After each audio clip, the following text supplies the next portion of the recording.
By April 1943, Britain was 9 meals from starvation. German U-boats prowled the Atlantic like wolves, sending 700,000 tons of Allied shipping to the seabed each month. Convoys disappeared, cities went dark. Churchill privately admitted defeat was possible. Then, in 9 extraordinary days, everything changed. British destroyers achieved what seemed impossible: 38 U-boats destroyed. But this wasn't luck. This was revenge served cold, and it broke the back of the Kriegsmarine forever. 03:17 hours, 1st April 1943, Liverpool docks.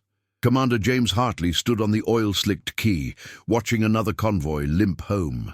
HMS Steadfast, his destroyer, creaked against her moorings, her hull scarred by shrapnel, her crew hollow-eyed from 60 hours without sleep. The smell of burning cordite mixed with April rain. Behind him, dockers unloaded what little cargo survived, half a convoy lost again. The statistics were merciless. In March alone, U-boats sank 108 merchant ships, 627,377 tons of food, fuel, ammunition. Britain consumed 47 million tons of imports annually to survive. At current losses, the island would starve by September.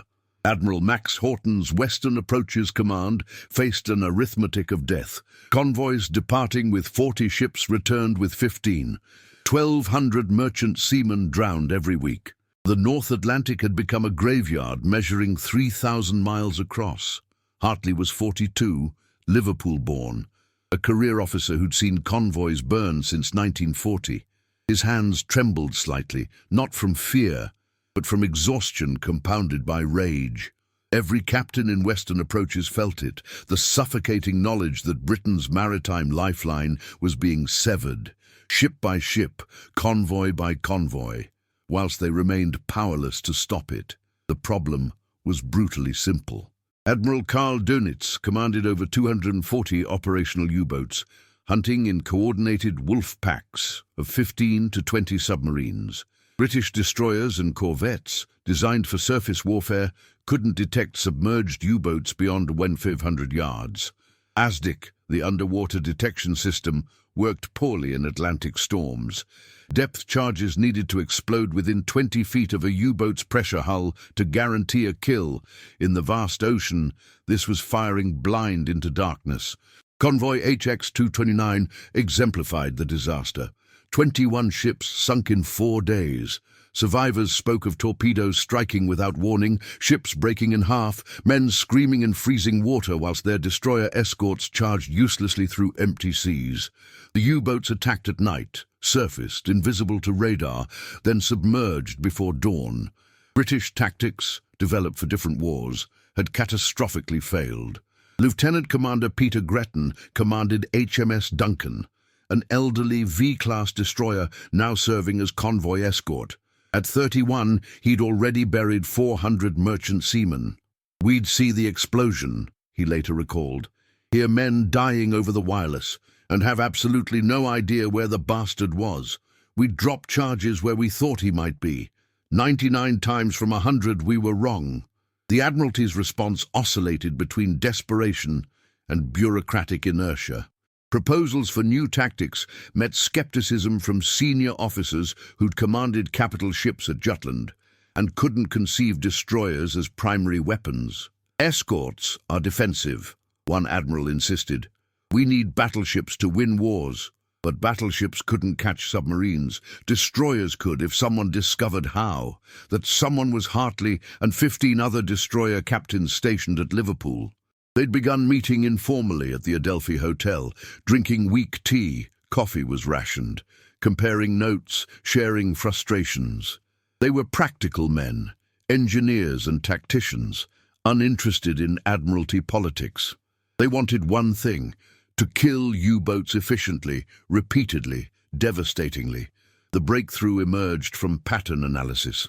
Lieutenant David Mills, Steadfast's navigation officer, had been plotting U-boat attack positions for 6 months. "They're not random," he announced one evening, spreading charts across a pub table. Look, wolf packs form patrol lines across convoy routes. When one U-boat spots a convoy, it radios Dunits, who vectors the entire pack onto the target. They're coordinating by wireless. This was the vulnerability. U-boats transmitted frequently, position reports, sighting signals, weather data. British HFDUF, high-frequency direction-finding equipment, could detect these transmissions, providing bearings accurate to 5 degrees. Previously, this intelligence reached convoy commanders hours late, via Admiralty signals. By then, U-boats had moved. What if, Hartley proposed, we put HFDUF directly on destroyers, skip the Admiralty entirely, detect the transmission, calculate the bearing, race straight there at 30 knots whilst the U-boat's still transmitting. Catch him surfaced. It was radical. It violated protocol. Destroyers weren't supposed to abandon convoys. It required split-second decisions without higher authorization. It demanded captains willing to gamble their ships on mathematical calculations and fragmentary intelligence. Most fundamentally, it inverted British naval doctrine. Instead of defending convoys passively, destroyers would hunt U-boats aggressively. The Admiralty initially refused. Convoy protection is paramount, headquarters signaled. Escorts will not deviate from assigned stations. But Admiral Horton, newly appointed to Western approaches, had served in submarines during the Great War. He understood wolfpack tactics intimately. More crucially, he grasped that Britain was losing the Battle of the Atlantic using current methods. Radical measures were required. On 28th March, Horton summoned Hartley to Derby House, Liverpool, the underground headquarters from which he commanded the Atlantic War. Hartley expected reprimand for advocating unorthodox tactics. Instead, Horton handed him a decoded Enigma decrypt showing U-boat patrol positions. 43 boats in mid-Atlantic, Horton said quietly. Convoy ONS-5 sails in 4 days. They'll be massacred unless something changes. Do you believe your method works? Yes, sir. Then prove it. I'm assigning you 8 destroyers, your Steadfast, Gretton's Duncan plus 6 from 3rd Escort Group. You'll escort ONS-5 using your HFDUF tactics. Deviate from station if required. Hunt aggressively. Kill U-boats. Horton's voice hardened. But, Commander, understand. If you fail, if the convoy suffers catastrophic losses because escorts abandoned their posts chasing phantoms, the Admiralty will crucify us both. This is betting everything on unproven tactics. Hartley saluted. We won't fail, sir. Outside Derby House, rain hammered Liverpool's bombed-out streets. Hartley walked to the docks, where Steadfast waited. His crew, 120 men, average age 24, were preparing for departure. Most had been merchant seamen before conscription, Liverpudlians and Glaswegians who'd watched their hometowns burn during the Blitz, who'd pulled corpses from torpedoed ships, who understood viscerally that Britain's survival depended on keeping Atlantic convoys running. As Hartley climbed aboard, Chief Petty Officer Thomas MacLeod approached. New orders, sir. We're hunting submarines, Hartley replied, starting in 72 hours. MacLeod grinned, his weathered face creasing. About bloody time. 0530 hours, 4th April, 1943. Convoy ONS-5 formed up west of Scotland, 43 merchant ships, 8 destroyers. The weather was characteristically vicious, force 7 gales, 20-foot swells, horizontal rain. Visibility 300 yards. The convoy steamed at 7 knots, a crawling procession of Liberty ships, tankers and cargo vessels laden with American supplies. Aboard Steadfast, sailors vomited over railings while securing equipment. Destroyers pitched violently, bows plunging into waves, screws racing as sterns lifted clear of water. Hartley stood on the bridge, gripping handrails to stay upright. The newly installed HFDUF aerial, a rotating loop antenna, was mounted behind the funnel, exposed to elements. Beside it, 2 operators huddled in a makeshift shelter, headphones clamped over woolen caps, monitoring German naval frequencies. This equipment was precious. Only 14 sets existed in the Royal Navy. If Steadfast sank, irreplaceable technology would be lost. The tactical plan was simple, but required iron discipline. Destroyers would maintain normal escort positions around the convoy. If Huff Duff detected U-boat transmissions within 30 miles, one destroyer would break station, race toward the bearing at maximum speed, and hunt until killing the submarine or losing contact. Remaining escorts would close gaps in the screen. Hartley had drilled his captains repeatedly. Speed is everything. The U-boat transmits for 90 seconds, then dives. If we're not on him within 10 minutes, he escapes. The U-boat threat materialized on 5th April, 1947 hours. Visibility down to 100 yards in fog. Lieutenant Mills burst onto the bridge. "Contact, sir. Huff Duff bearing 247 degrees, 12 miles. Strong signal. He's transmitting in clear, probably calling the pack." Hartley didn't hesitate. "Full ahead both. Steer 247. Sound action stations." Steadfast surged forward, accelerating to 28 knots despite mountainous seas. Water exploded over the bow. Below decks, stokers shoveled coal frantically, maintaining steam pressure. The crew knew this was the test. Everything they'd theorized was now reality. 12 minutes later, radar picked up surface contact at 4,000 yards. Through binoculars, Hartley glimpsed it. A U-boat's conning tower, silhouetted against grey twilight. The submarine was stationary, antenna extended, oblivious to approaching doom. "Range 3,000 yards, the gunnery officer reported. "Solution ready. Fire." Steadfast's forward 4.7-inch guns roared. The first salvo fell short. The second straddled the target. The third hit directly, blowing the conning tower apart. The U-boat, later identified as U-635, rolled violently. Her pressure hull ruptured and plunged bow first. 52 men died in 40 seconds. Steadfast didn't stop to confirm. Hartley ordered an immediate return to convoy. First blood. Over the following 3 days, the battle intensified beyond anything crews had experienced. Jonitz committed 38 U-boats to destroying ONS-5, the largest Wolfpack concentration of the war. His submarines encircled the convoy in concentric rings, attacking repeatedly from different vectors. But now, British destroyers weren't reacting blindly. They were intercepting U-boats during their coordination phase before attacks commenced. 0614 hours, 7th April. HMS Duncan detected transmissions northeast of the convoy. Lieutenant Commander Gretton raced outward at 30 knots, spotted U-266, surfaced, and rammed her before she could dive. The submarine broke in two, spilling diesel and bodies. Gretton's destroyer suffered bow damage but remained operational. He radioed triumphantly, "One down, returning to station." 11:38 hours, same day. HMS Van Sittart caught U-414 recharging batteries. Depth charges bracketed the submarine, crushing her pressure hull. No survivors. The destroyers operated in appalling conditions. Gales shredded visibility.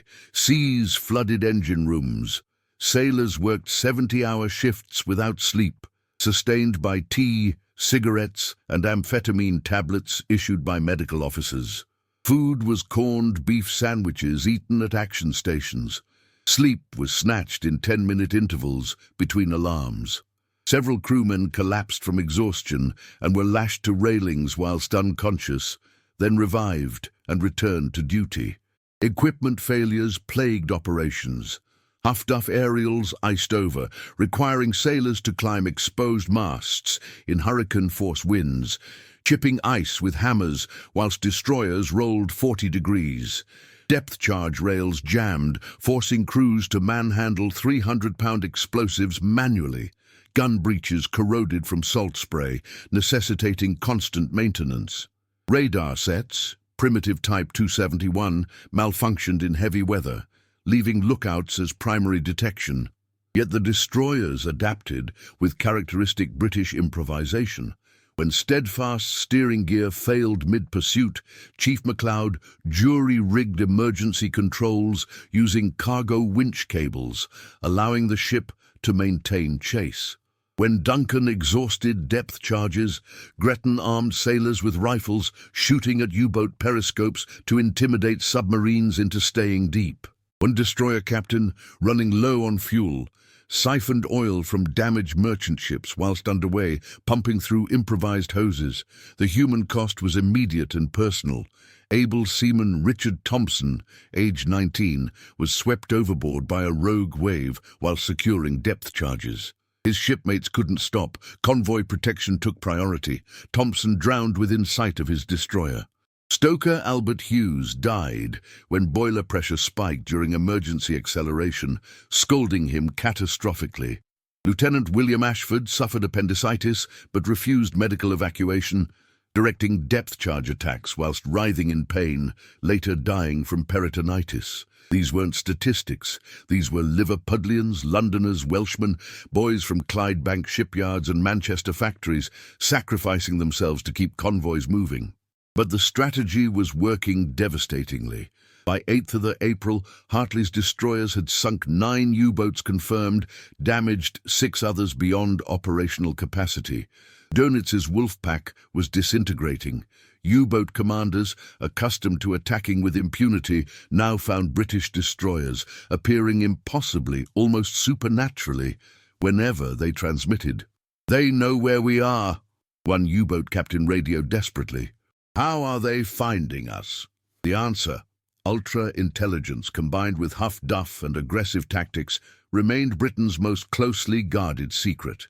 German naval intelligence never deduced that Enigma was compromised. They attributed losses to improved radar, better training, sheer luck. This ignorance was Britain's greatest weapon. Dönitz kept using tactics that were now suicidal. 22 hours, 8th of April. Convoy ONS-5 entered the Black Pit, the mid-Atlantic gap beyond air cover, where U-boats attacked most freely. Traditionally, this was where massacres occurred. But that night, as U-boats surfaced to coordinate final assault, 7 transmitted simultaneously. Huff-duff operators triangulated positions with unprecedented accuracy. Hartley issued terse commands. All destroyers, execute, hunt, Pattern Delta. What followed was maritime carnage. 8 destroyers dispersed outward like spokes, each racing toward designated bearings. They caught U-boats surfaced, recharging vulnerable. Steadfast depth-charged U-382, rupturing her hull. Duncan sank U-954 with gunfire. Van Sittart rammed U-630. Across 50 square miles of ocean, U-boats died in coordinated slaughter. By dawn, on 9th of April, 14 submarines were destroyed. Survivors, those U-boats prudent enough to remain submerged, fled westward, abandoning the convoy. Dönitz received reports with disbelief, then horror. His wolf pack, 38 boats strong, was shattered. 23 U-boats sunk or crippled irreparably in 9 days, 50% casualties. This was unsustainable. On 12th April, he signaled all boats, break off attack, withdraw to mid-Atlantic for regrouping. It was the first time Dönitz had ordered retreat from a convoy battle. Aboard Steadfast, sailors collapsed at their stations, too exhausted to celebrate. Convoy ONS-5 had lost 6 merchant ships. Tragic, but compared to previous massacres, a miraculous outcome. Hartley stood on the bridge, watching dawn break over an empty ocean. His hands finally stopped trembling. Around him, Liverpool boys slept where they'd fought, sprawled across deck plating, oblivious to cold and rain, their faces marked by victory and trauma inseparably intertwined. Kernevel, France. 10th April, 1943.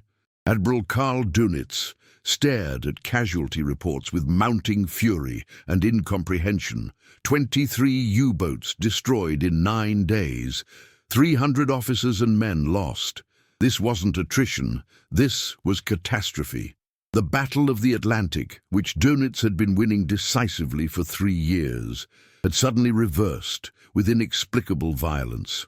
Around the conference table, U-boat captains who'd survived the ONS-5 engagement sat shell-shocked. Korvettenkapitän Ernst Mengersen, commander of U-607, spoke haltingly. "Herr Admiral, they're intercepting us during coordination phase. The moment we transmit, destroyers appear. They're not searching, they're hunting specifically. It's as if they hear our wireless." "Impossible," Dönitz snapped. "Enigma is unbreakable. Our naval codes have never been compromised." This was doctrinal certainty within the Kriegsmarine. German encryption technology was mathematically perfect. Any suggestion otherwise bordered on defeatism. But the tactical reality contradicted doctrine utterly. German naval intelligence analyzed engagement patterns obsessively. U-boats attacked at night, surfaced, maintaining strict wireless discipline, yet British destroyers found them regardless. Initial theories blamed improved radar, but radar couldn't detect submarines low in water beyond 5,000 yards. British destroyers appeared from beyond radar range, converging directly on U-boat positions. Kapitän José Günther Hessler, Dönitz's son-in-law and chief of operations, proposed alternative explanations. Possibly airborne radar from very long-range aircraft we haven't detected. Possibly enhanced sonar with greater detection radius. Possibly they're tracking our diesel exhaust. These theories shared one trait. They preserved belief in Enigma's security. Admitting cryptographic compromise was psychologically impossible for men who'd staked everything on technological superiority. The philosophical incompatibility ran deeper. German naval doctrine emphasized rigid hierarchy, centralized control, and methodical planning. U-boat operations were coordinated from Kerneville headquarters, with Dönitz personally directing Wolfpack movements via encrypted wireless. This system had devastated Allied convoys because it concentrated force overwhelmingly, but it required constant communication, and communication created vulnerability. British doctrine, by contrast, had evolved toward decentralized initiative. Destroyer captains like Hartley received intelligence and mission parameters, then operated autonomously. They didn't request permission to attack. They attacked and reported afterward. This flexibility, anathema to German organizational culture, allowed British forces to exploit opportunities instantly before situations changed. Dönitz, shaped by Prussian military tradition, couldn't conceive that individualistic initiative might surpass methodical coordination.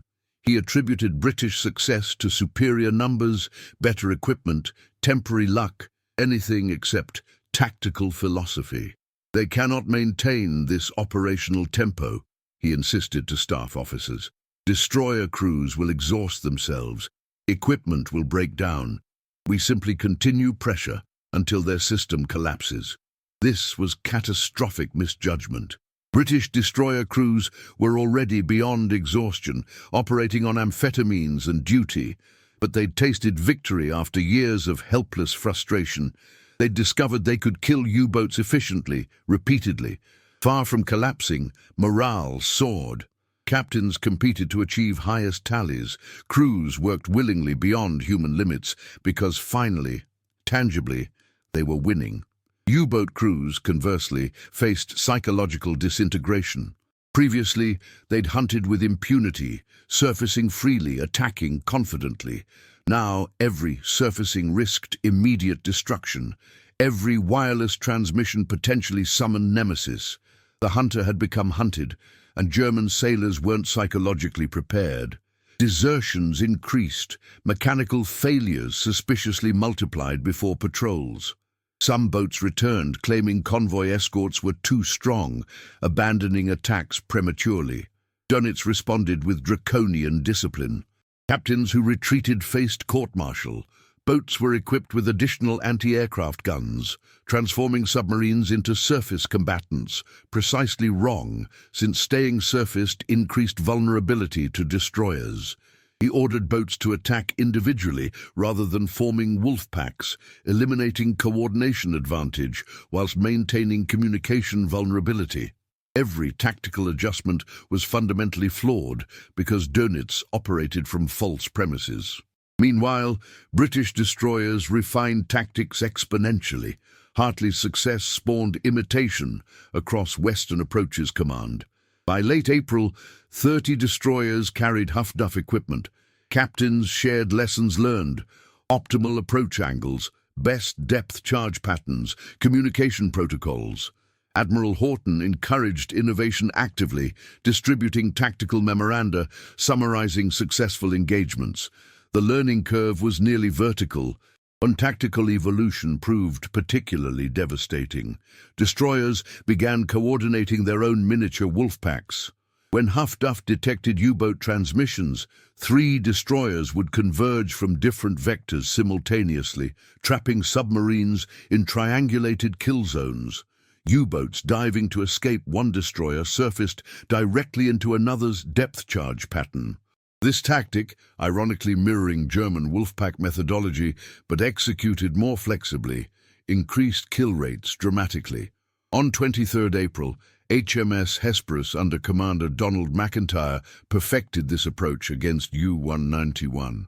McIntyre detected transmissions, coordinated with 2 nearby destroyers, and executed synchronized attack from 3 directions. U-191's commander, attempting to dive, found himself bracketed inescapably. Depth charges detonated sequentially, crushing the submarine like an egg. McIntyre's after-action report, distributed fleet-wide, became tactical doctrine overnight. German intelligence intercepted fragments of British tactical communications, but misinterpreted them fundamentally. They noted destroyers were hunting in groups and concluded British were simply concentrating more escorts per convoy, a quantitative change requiring no doctrinal response. They failed to grasp that British tactics had evolved qualitatively, from passive defense to aggressive prosecution, from reactive patrolling to proactive hunting. This intellectual blindness stemmed partly from arrogance. Germany had pioneered submarine warfare, perfected Wolfpack tactics, achieved dominance seemingly absolute. Accepting that Britain, losing catastrophically mere months earlier, had suddenly surpassed German tactical sophistication was cognitively impossible for officers trained to view themselves as inherently superior. By early May 1943, the statistical reality was undeniable. In April, U-boats sank 235,000 tons of Allied shipping whilst losing 38 submarines. The exchange ratio had inverted catastrophically. Previously, Germany built U-boats faster than Britain sank them. Now Britain destroyed boats faster than German shipyards produced replacements. Worse, experienced crews were dying irreplaceably. Training required 18 months. Germany didn't have 18 months. On 24 May 1943, Dönitz made the most consequential decision of the Atlantic campaign. He ordered all U-boats to withdraw from the North Atlantic convoy routes entirely, retreating to less defended areas. This wasn't temporary regrouping, this was strategic defeat. The Battle of the Atlantic, which Hitler called the decisive theatre, was lost. Britain's maritime supply lines remained open. The island survived. Invasion of Europe became possible. British naval intelligence intercepted Dönitz's withdrawal order via ultra-decrypts. At Derby House, Admiral Horton read the decrypt silently, then addressed staff.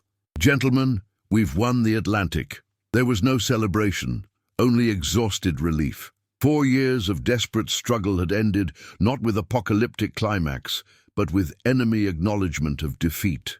8th May 1945, Liverpool docks. Victory in Europe. Church bells rang across Britain for the first time since 1939. Commander James Hartley stood aboard steadfast, now relegated to training duties, her hull too battered for frontline service. Around him, crews celebrated, sailors dancing, passing illicit rum, singing off-key. But Hartley's mind was in April 1943, with men who died to reach this moment. The statistical legacy was unambiguous.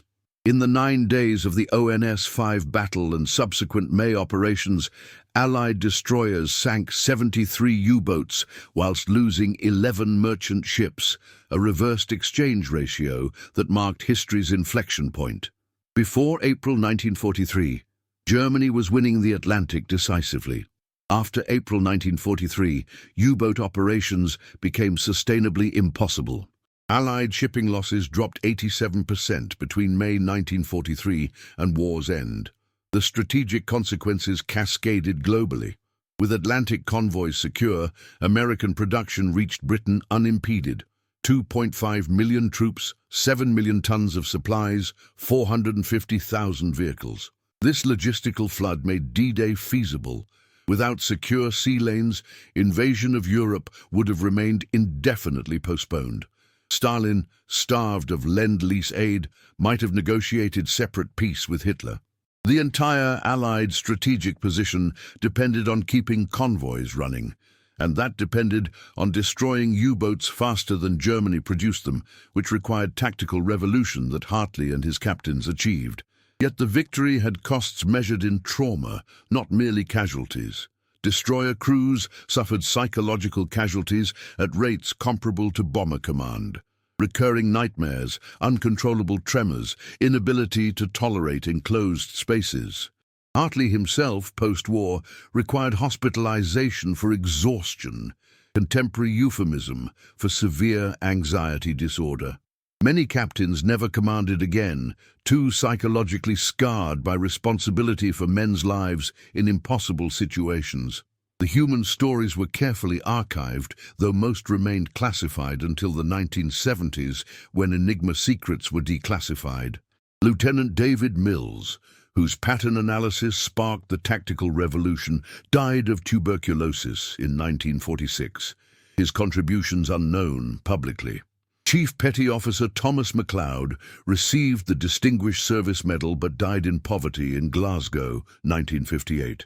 Lieutenant Commander Peter Gretton received command of his own destroyer flotilla, later writing memoirs that finally explained to British public how close Britain came to starvation. The tactical innovations pioneered in April 1943 became Royal Navy doctrine permanently. Aggressive hunting, decentralized command, technological exploitation, these principles structured British anti-submarine warfare through the Cold War. When Soviet submarines threatened NATO sea lanes in the 1960s, Western navies employed tactics developed by Hartley's generation. The organizational culture that valued initiative over hierarchy became institutionalized. Germany, conversely, never adapted. Post-war analysis revealed that even in May 1945, German naval intelligence hadn't deduced Enigma was compromised. They attributed Atlantic defeat to material inferiority, never grasping that British tactical sophistication surpassed German doctrine. This intellectual failure illustrated broader Wehrmacht weakness, inability to learn from adversaries, doctrinal rigidity, faith in technological determinism over tactical flexibility. The technological legacy was equally profound. Luftwaffe equipment evolved into comprehensive signals intelligence systems. The principle, exploiting enemy communications for targeting, became foundational to modern warfare. Today's satellite reconnaissance, electronic intercepts, drone coordination, all descend directly from destroyers racing toward U-boat transmissions in 1943. For Britain specifically, the Atlantic victory became cornerstone of national identity. The Blitz demonstrated resilience under bombardment. The Atlantic demonstrated capacity for innovation under existential pressure. Ordinary men, Liverpool dockers, Manchester factory workers, Glasgow engineers, had improvised tactics that defeated supposedly superior enemy. This validated democratic culture's flexibility against authoritarian rigidity, a validation desperately needed when Britain's global empire was dissolving and national confidence wavering. Hartley retired from the Navy in 1952, receiving knighthood for services to maritime security. Vague citation concealing classified achievements. He spent final decades in quiet house overlooking Merseyside, watching convoys he'd saved reach port safely. Journalists occasionally interviewed him about the war years. He invariably deflected credit. "I simply did my duty." The real heroes were the merchant seamen who kept sailing despite losses, and the ratings who worked themselves to death keeping destroyers operational. His personal papers, donated to the Imperial War Museum, revealed deeper truth. In diary entries from April 1943, Hartley wrote repeatedly about responsibility. "Every decision I make determines whether men live or die. I cannot delegate this. I cannot escape this. I can only accept this and decide correctly." And this psychological burden, immediate personal accountability for lives in combat, was what distinguished destroyer captains from staff officers in safe headquarters. They couldn't avoid consequences of failure. They witnessed those consequences directly. The memorial at Liverpool Pierhead lists 1,547 names: merchant seamen, naval personnel, and civilian volunteers who died keeping Atlantic convoys running. Hartley's name is absent. He survived. But he visited the memorial weekly until his death in 1974, standing silently before bronze plaques, remembering men he'd commanded and men he'd failed to save. Survivors reported that Hartley knew hundreds of names by heart, reciting them like liturgy. The final accounting was thus both strategic and moral. Britain survived because convoys delivered supplies. Convoys delivered supplies because destroyers protected them. Destroyers protected them because officers innovated tactics under impossible pressure. Those innovations succeeded because ordinary sailors executed them with extraordinary skill and courage. The chain was unbreakable. Every link mattered equally. Churchill, in Victory speech, acknowledged this obliquely. The Battle of the Atlantic was the dominating factor throughout the war. Never for one moment could we forget that everything happening elsewhere depended on its outcome. He understood what the British public, celebrating VE Day joyously, couldn't fully appreciate. Britain came within 9 meals of starvation, weeks from capitulation, before destroyer captains reversed history's trajectory in 9 desperate days. That reversal, improvised by men operating beyond exhaustion, using equipment barely adequate, against odds seemingly impossible, demonstrated something fundamental about Britain's character and democracy's strength. When confronted with imminent annihilation, the nation responded not with authoritarian rigidity, but with decentralized innovation. Ordinary men were trusted to make life-death decisions independently. They justified that trust absolutely. The April 1943 victory resonated through subsequent decades whenever Britain faced crisis requiring innovation under pressure. The spirit of Derby House, where Admiral Houghton authorized radical tactics despite institutional opposition, became reference point for institutional courage. The determination of Steadfast's crew, working 70-hour shifts because alternative was national death, became benchmark for national resilience. Hartley, in his final interview before death, was asked what explained the victory. He paused, considering, then answered with characteristic British understatement, "We simply refused to accept defeat." The Germans had better submarines, more submarines, and tactical advantage, but we had something they lacked: the absolute knowledge that if we failed, our families starved, our nation died. That knowledge made us unstoppable. The Atlantic siege didn't break suddenly in 9 days. It broke because ordinary British sailors, pushed beyond human limits, discovered they could endure more than they'd believed possible. They discovered that desperation, combined with ingenuity and refusal to surrender, could overcome material superiority. They proved that wars are won not merely by production statistics, but by human determination to prevail regardless of odds. And for Britain, isolated island dependent utterly on maritime trade, that lesson was existential vindication. The sea that threatened starvation became the highway to victory. The destroyers that seemed inadequate became instruments of salvation. The sailors who felt helpless became heroes who saved their nation. History turned on their courage, and because of them, Britain survived to witness victory. If this story of British resilience and innovation moved you, don't let it end here. Subscribe to our channel to discover more untold stories of how ordinary Britons achieved extraordinary victories during the Second World War. Share this video with anyone who values courage under impossible odds. Leave a comment below. Which aspect of the Atlantic battle would you like us to explore next? Your engagement keeps these vital stories alive for future generations.